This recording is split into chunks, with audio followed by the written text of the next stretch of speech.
Assalamualaikum warahmatullahi wabarakatuh. Perkenalkan, kami dari kelompok 6 yang beranggotakan saya sendiri, Maulidah Citra Hafazah, dan teman saya, Ana Soneta. Kami dari Program Studi Pendidikan Guru Sekolah Dasar atau PGSD kelas 31 STKIP PGRI Banjarmasin. Tujuan kami membuat video ini adalah untuk mempresentasikan bagian tubuh makhluk hidup dan pertumbuhannya untuk memenuhi tugas mata kuliah kajian IPA SD 1 dengan dosen pengampu Ibu Nana Citrawati Lestari MPD.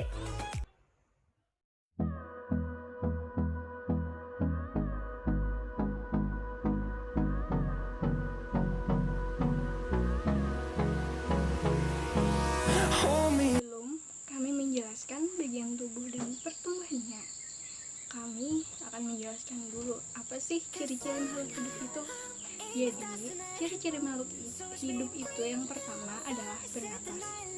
Setiap makhluk hidup memiliki berbagai jenis alat atau organ untuk bernapas, tergantung ukuran tubuh, lingkungan, tempat hidupnya, dan riwayat evolusinya. Yang kedua adalah memerlukan makanan dan minuman. Dalam bertahan hidup, semua makhluk hidup memerlukan asupan energi dan nutrisi dalam tubuhnya. Yang ketiga adalah bergerak. Berdasarkan posisinya, pergerakan makhluk hidup dibagi menjadi dua, yaitu ada yang aktif dan ada yang pasif. Yang keempat adalah tumbuh dan berkembang. Secara fisik, makhluk hidup akan bertambah besar seiring melangsungkan kehidupan. Yang kelima adalah berkembang biak. Rangsangan bentuknya bisa berupa suara, gelombang cahaya, sentuhan fisik, dan aroma suhu. Yang ketujuh adalah mampu beradaptasi. Untuk bertahan hidup, setiap makhluk hidup harus mampu beradaptasi dengan lingkungannya.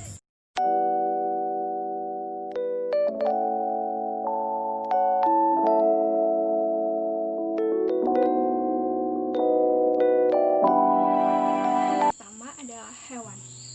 Bagian tubuh pada hewan dibagi menjadi: yang pertama adalah mata, yang berfungsi untuk melihat benda di sekitar.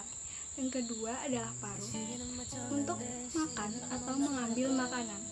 Yang ketiga adalah bulu, untuk melindungi dari panas dan hujan. Yang keempat adalah sayap, yaitu untuk terbang. Yang kelima adalah ekor, yaitu untuk menjaga keseimbangan pada saat terbang. Yang keenam adalah kaki, yaitu untuk berjalan dan hinggap. Yang ketujuh adalah cakar, yaitu untuk mencengkeram massa dan bertengger di pohon atau dahan. Adapun pertumbuhan dan perkembangan pada hewan dibagi menjadi dua fase, yaitu yang pertama adalah fase embrionik. Fase embrion merupakan fase yang dimulai dari terbentuknya zigot sampai berkembang menjadi embrio. Pada tahap ini, zigot yang terbentuk dari proses fertilisasi antara sperma dan sel telur yang kemudian mengalami pertambahan jumlah sel akibat pembelahan secara mitosis. Jadi, zigot akan mengalami pembelahan sel atau membentuk organ-organ hingga menjadi individu yang utuh. Embrion dibagi menjadi tiga tahap. Yang pertama adalah tahap morula. Pada tahap ini, zigot akan mengalami pembelahan mitosis berulang kali menjadi 2, 4, 8, sampai menjadi 64 sel. Sel-sel yang terbentuk ini dinamakan blastomer. Saat berjumlah 64, blastomer tadi berkumpul dan membentuk bola sel yang tidak berongga, seperti buah arbe, dan dinamakan morula. Yang kedua adalah tahap blastula. Selanjutnya, sel-sel morula terus membelah diri dan akhirnya membentuk suatu bola sel berongga yang berisi cairan dan kita kenal sebagai tahap blastula. Rongga pada bagian tengah blastula dinamakan blastosum. Sedangkan tahap pembentukan blastula disebut blastulasi. Selanjutnya, yang ketiga adalah tahap gastula. Tahap ini lanjutan dari blastula. Pada tahap ini ditandai dengan pelekukan tubuh yang semakin nyata. Lalu timbul lapisan dinding tubuh atau gastrosum. Nah, proses ini kita sebut granulasi. Lubang tempat penumpukan itu kelak akan berubah menjadi anus yang disebut blastopor. Pada tahapan ini, embrio telah terbentuk dan menghasilkan 3 lapisan embrionik, yaitu yang pertama adalah ectoderm, yang kedua adalah mesoderm, dan yang ketiga adalah endoderm. Selanjutnya adalah tahap organogenesis. Tahapan organogenesis merupakan proses pembentukan berbagai organ tubuh yang berkembang dari lapisan granular. Lapisan granular ini dibagi menjadi 3, yaitu yang pertama adalah lapisan ectoderm. Lapisan ini merupakan lapisan terluar. Lapisan ini berkembang menjadi rambut, kulit, sistem saraf, dan indera. Yang kedua adalah lapisan mesoderm. Lapisan ini berada pada lapisan tengah yang berkembang menjadi otot, rangka, alat reproduksi, alat peredaran darah, dan alat ekresi. Yang ketiga adalah lapisan endoderm. Lapisan ini adalah lapisan terdalam. Lapisan ini berkembang menjadi alat pencernaan dan alat pernapasan. Kedua adalah fase pasca embrionik. Fase ini dimulai sejak terbentuknya embrio. Pada tahap pasca embrio terjadi pertumbuhan dan perkembangan menjadi individu dewasa. Individu dewasa artinya siap menghasilkan keturunan atau bereproduksi. Beberapa hewan invertebrata mengalami regenerasi atau metamorfosis selama pertumbuhan dan perkembangannya. Sedangkan hewan vertebrata mengalami pertumbuhan dan perkembangan dari hewan muda atau anak menjadi hewan dewasa.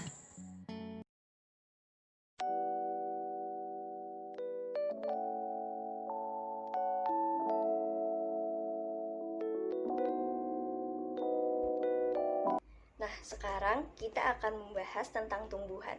Bagian tubuh tumbuhan terdiri dari akar, batang, daun, bunga, buah, dan biji. Yang pertama, akar memiliki fungsi menyerap air dan zat hara, alat pernapasan, memperkokoh tumbuhan, dan tempat cadangan makanan.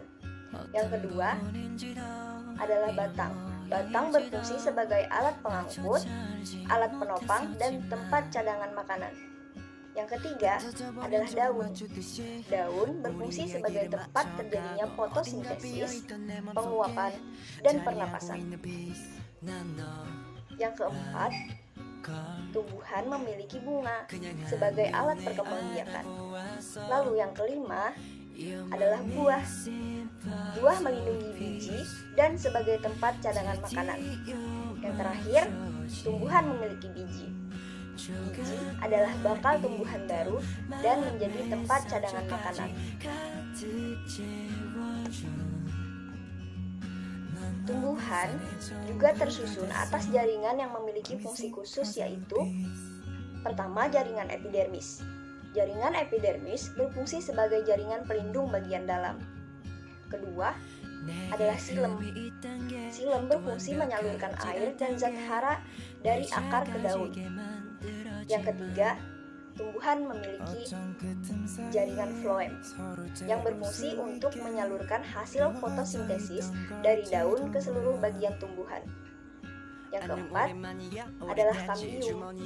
Kambium berfungsi membentuk silem dan floem, mengangkut hasil fotosintesis dari daun ke seluruh bagian tumbuhan, dan mengangkut air dari akar ke daun untuk proses fotosintesis.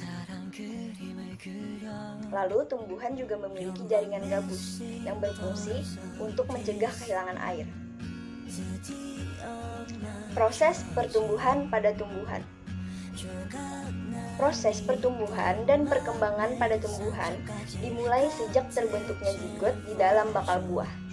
Pertumbuhan pada tumbuhan diawali dengan pembentukan zigot di dalam bakal buah dan perkembangan embrio di dalam biji. Jika lingkungan menguntungkan, maka embrio di dalam biji akan tumbuh dan membentuk jaringan yang berbeda. Jaringan berkembang ke arah pembentukan alat-alat tubuh atau organ tumbuhan, misalnya akar, batang, dan daun. Organ-organ itu mempunyai susunan dan bentuk yang berbeda, sesuai dengan fungsi masing-masing. Berbagai organ itu bekerja sama mendukung kehidupan organisme agar tetap hidup dan berkembang biak. Terbentuk bunga, buah, dan biji.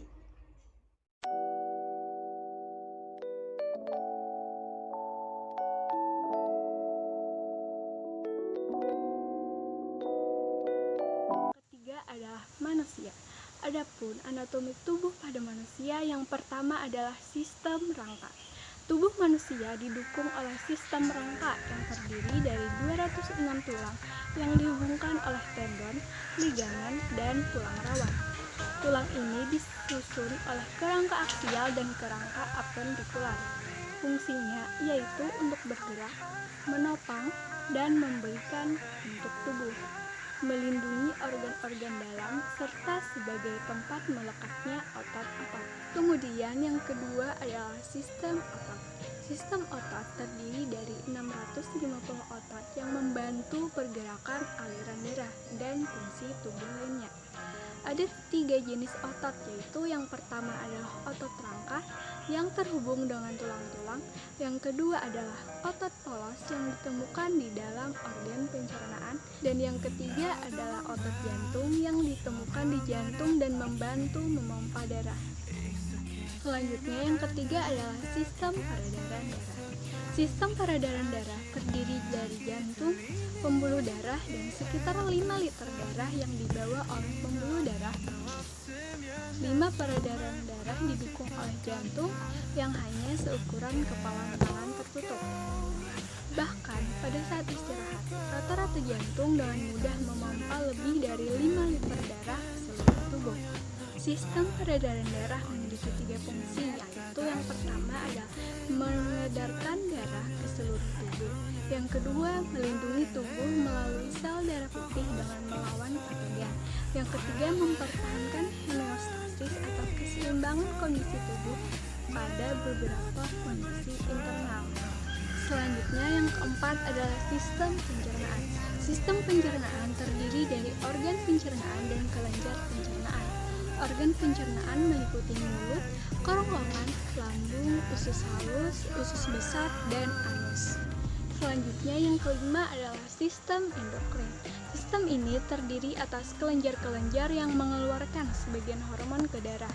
Kelenjar tersebut meliputi kelenjar pituitari, hipotalamus, kelenjar pineal, kelenjar paratiroid, dan kelenjar tiroid. Kemudian juga termasuk kelenjar pankreas, adrenal, dan kelenjar kelamin atau gonad. Dengan mengatur fungsi organ dalam tubuh, kelenjar ini membantu menjaga homeostasis tubuh. Selanjutnya yang keenam adalah kelenjar saraf.